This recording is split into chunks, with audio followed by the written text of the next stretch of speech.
Can I hear it? Hmm. Yeah. Um,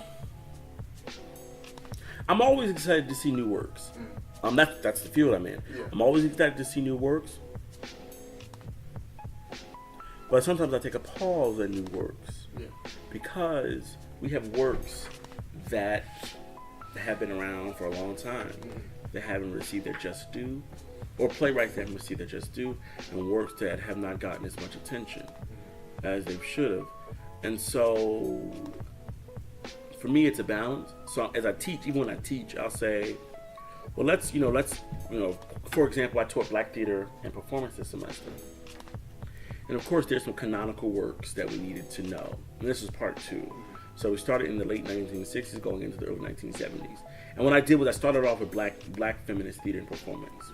My first class, I lectured on the Black arts movement and where we were, not necessarily leaving, but where Black theater was at that time and how it shaped the coming years, such as the Black feminist movement within theater and performance.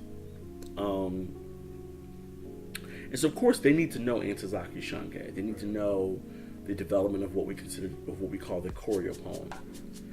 But they also need to know that Antizaki Shange was not the only Black woman playwright during that time that should be celebrated. There's a host of Black women playwrights at that time. I mean, you have Glenda Dickerson, what my dissertation topic is on. You have Aisha Rahman. You have, who else is there? God, it's so funny how my mind, like, I know this stuff at the top of my head, but it just leaves me. But you have a host of Black, you have, who was that? PJ Gibson. You have B. Richards. You have, there's one that I cannot think of that was coming out of that time period as well. Alexis DeVoe. You have all these, and many, many more, right? Who are writing at the same time and who are doing these, innovative, stylistically devised works that were challenging realism, that were challenging patriarchy, that were challenging, dead white men's way of doing theater and performance. And so for me, it's about finding that balance. And so even with Hamilton being the rage, all the rage about Hamilton now, I celebrate that. But at the same time, I also recognize that we have to celebrate, Lynn Knowledge.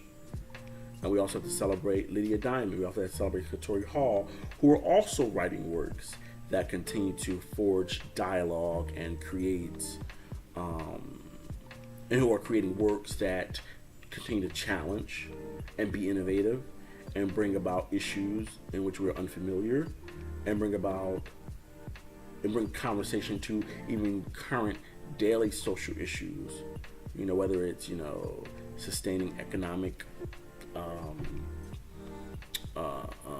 comfort in a small, town, or whether it's about, issue of rape and domestic violence in America and across the world. So, yeah. So okay, I know you gotta take a final. We have to give a final. Yeah. A little bit. So this is gonna be the last question. What would you say to Black theater, thespians, artistics, whatever you want to call them in general, getting into trying to progress in this art? I mean, there's lots of I can say. What would you suggest if you had to pick like a top three, like do this. Realistically, I mean, there's one thing I would say, which kind of I think, keep your eyes on the prize. I mean, realistically, whatever it is that you want, go for it. You want to be on the stage, you want to be on Broadway, go for it. My best friend, Chris Davis, he's one of my best friends. We graduated from Cheney together. Our last year at Cheney, we both said, we're going to make it. We're going to make it. And I made it this way in regards to academic theater performance, and he's about to go on Broadway with Lynn Knowledge's play, Sweat. Right? The Broadway premiere. And so I'm very excited for him. I'm very happy for him. My point being,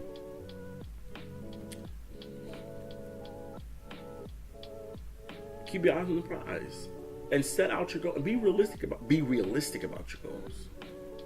You can do everything, but you can't do everything at one time. You understand what I'm saying? You can do everything that you want to do, but you can't do it all at one time.